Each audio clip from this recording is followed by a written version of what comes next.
வச்சுருக்காங்க. எங்கள் அம்மா வந்து கிழங்கு வடை குச்சி கிழங்கு வடைக்கு குச்சி கிழங்கு சீவினுங்கிறாங்க காய் சீவுறதுல.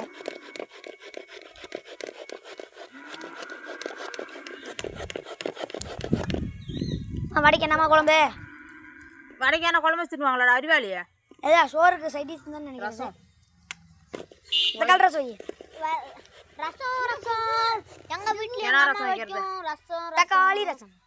புளி ரசம் வச்சா? தக்காளி ரசம் வைக்கலாம், விஷம் மாதிரி வைப்பேன். அம்மா தக்காளி ரசம் அன்னைக்கு இது ரசம் வைக்கணும் நல்லா தான் இருக்குது. விஷம் மாதிரி அன்னைக்கு. ஆமா அன்னைக்கு விஷம் மாதிரி தக்காளி ரசம் தான் அப்படியே சூப்பரா அமிர்தம் மாதிரி இருக்கும்.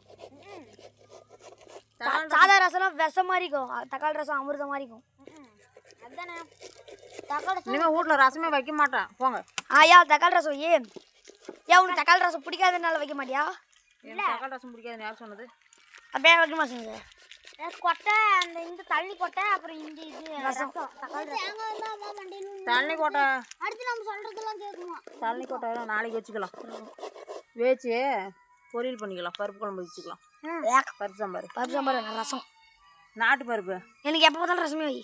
ஆமாடா டெய்லி ரசம் தானே செத்து போயிடணும் மனுஷன். போ எப்போ ஒரு நாள் கறி இல்லைன்னா பருப்பு குழம்பு மீதெல்லாம் ரசம். கறிக்கு எங்கன்னா பெரிய கூட பார்த்து கொள்ளடிக்கு போகலாமா? இல்லை எப்பயாவது பருப்பு குழம்பு வை இல்லைன்னா எப்பயாவது ரசம். ஞாயிற்றுக்கிழமை நாள் மட்டும்தான் கறி. போ வாழ்க்கையில் 5 நாள் வாரத்தில் 5 நாள் ரசம்.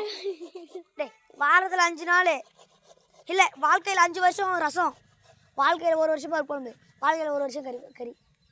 ஆமாம், ஒரு வருஷம் தின்னா மனுஷன் ஆள் அவுட் ஆயிடுவான். தலைக்கு சீக்கிரம் குள்ளா போட்டு பேலங்கோட்டை போட்டு போக வேண்டியதுதான். போய் ஓட்டையில் காலை நீட்டி போட்டு மோளாச்சுக்கு போட்டு வந்துடுவாங்க. சரி ஃப்ரெண்ட்ஸ், வடை சொல்லும் போது பார்க்கலாம்.